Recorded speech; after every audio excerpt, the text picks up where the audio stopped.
আলোর বেনু মাতলো রে ভুবন। দেবীপক্ষ আসার ঢের দেরি, তাতে কি রথযাত্রার সঙ্গে সঙ্গেই বঙ্গের শহরে নগরে প্রতিটি প্রান্তরে দুর্গা আরাধনা যজ্ঞের প্রস্তুতি শুরু।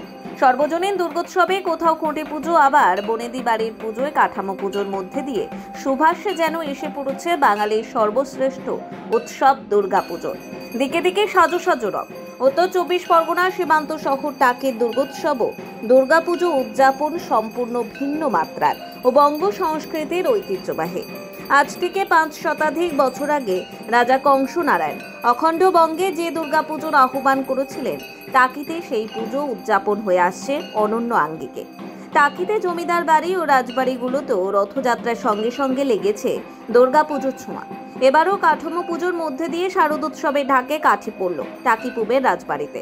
বসিরহাটের ইছামতি নদী তীরে ছোট্ট শহর টাকি, পাশ দিয়ে বয়ে গিয়েছে ইছামতি নদী। সেই নদীই যেন ইতিহাসের সাক্ষ্য বহন করে তোলে। টাকি রাজবাড়িগুলির মধ্যে অন্যতম প্রাচীন পুজো হিসেবে গণ্য করা হয় টাকি পুবের রাজবাড়িকে। জানা গিয়েছে, আজ থেকে প্রায় 303 বছর আগে টাকির তৎকালীন জমিদার রায়চৌধুরী বংশের উদ্যোগে টাকি পুবের বাড়িতে চালু হয় দুর্গাপুজো।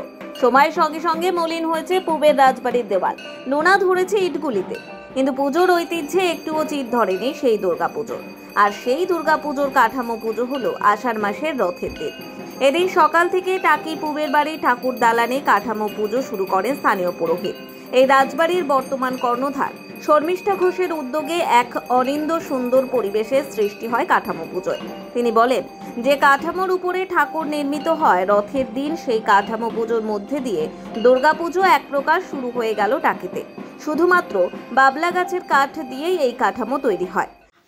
পুজো আনুমানিক 303 বছর। যখন অবিভক্ত বাংলাদেশ ছিল তখন সাতক্ষীরা এবং আমাদের এই টাকি একই সীমারেখার মধ্যে ছিল, তখন থেকে এই পুজো। তো সেই জন্য সঠিক বলা যাচ্ছে না, কিন্তু আনুমানিক 303 বছর। এবং আজকে কাঠামো পুজোর মধ্যে দিয়ে মা দুর্গা যে আসছেন সেই বার্তা আমরা দিলাম। এবং আমাদের যে কাঠামো পুজো হয়, যে কাঠটা দিয়ে কাঠামো পুজো হয়, সেটা বাবলা কাঠ হয়। আজকে কাঠামো পুজো হয়েছে মানে দুর্গাপুজো শুরুই হয়ে গেল। আমরা তো এই ভেবেই চলি যে কাঠামো পুজো হয়ে গেছে মানে দুর্গাপুজো শুরু হয়ে গেছে।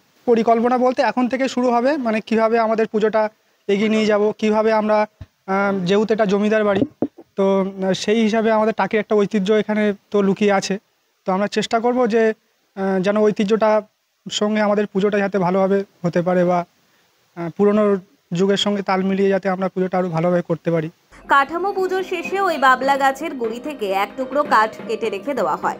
মূল দুর্গাপুজোয় নবমীর দিন যজ্ঞের সময় সেই কাঠের আহুতি দেওয়া হয়।